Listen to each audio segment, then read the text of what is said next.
So, the first claim of atheism, therefore, cannot be true. If there is an ultimate cause responsible for the origin and operation of the universe, it must be a mind, if there is one.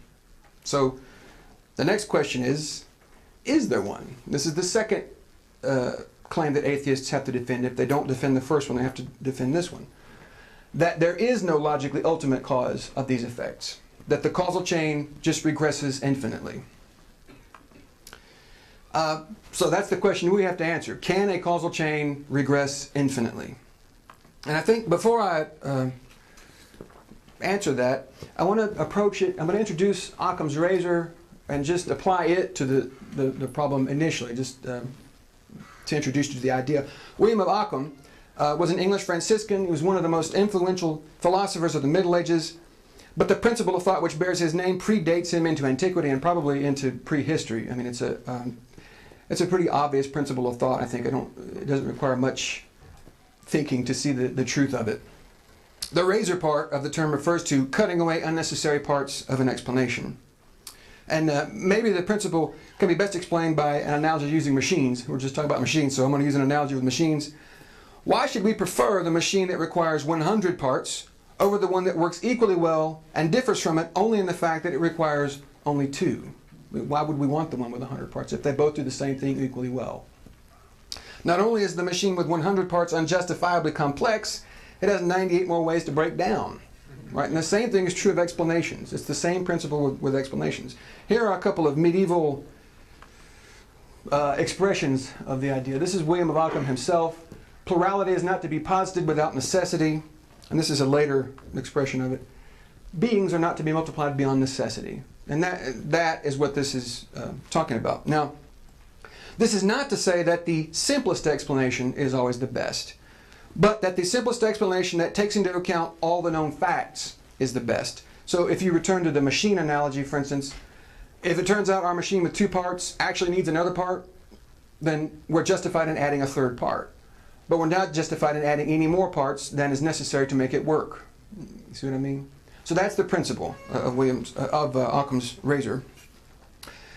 And as you can see, only an absolute rejection of the idea that anything can be the cause of its own actions would necessitate such an extravagant plurality as an infinite number of causes simply to explain a single effect. And just so you can appreciate how extreme this is, let's say you see a leaf blowing. That's an effect. If you believe there is no ultimate cause, what you're saying is that there's an infinite number of causes all acting at the same time to produce that effect in the present moment. That's the extreme nature of it. And I suppose if it were possible for there to be an infinite regress of a causal chain, you could make that case. It would be the worst violation conceivable of Occam's razor, but I guess you could say that. But as it turns out, an infinitely regressing causal chain is a conceptual impossibility. As an illustration of the point, imagine a group of flammable things. Multiply the number of these flammable things to infinity, but exclude from the group anything that can start a fire.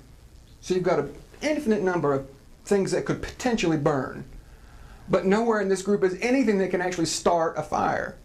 Now, no reasonable person would expect that group of things to be burning. Right? There's no reason to think that they would be burning. Similarly, if reality does not include at least one real thing capable of causing its own actions, of starting a causal chain, we should not expect to find anything happening, even if the group of real things is infinite in number. So this brings us to this conclusion. Therefore, the second claim of atheism cannot be true either. No causal chain can regress infinitely. This is a conceptual necessity. If causation implies an ultimate cause, the concept itself. There has to be at least one ultimate cause, and this means every causal chain has to originate in at least one mind. It also means that there must be an uncaused mind which rationally grounds the whole causal process. Now, why does it have to be an uncaused mind, an uncaused cause?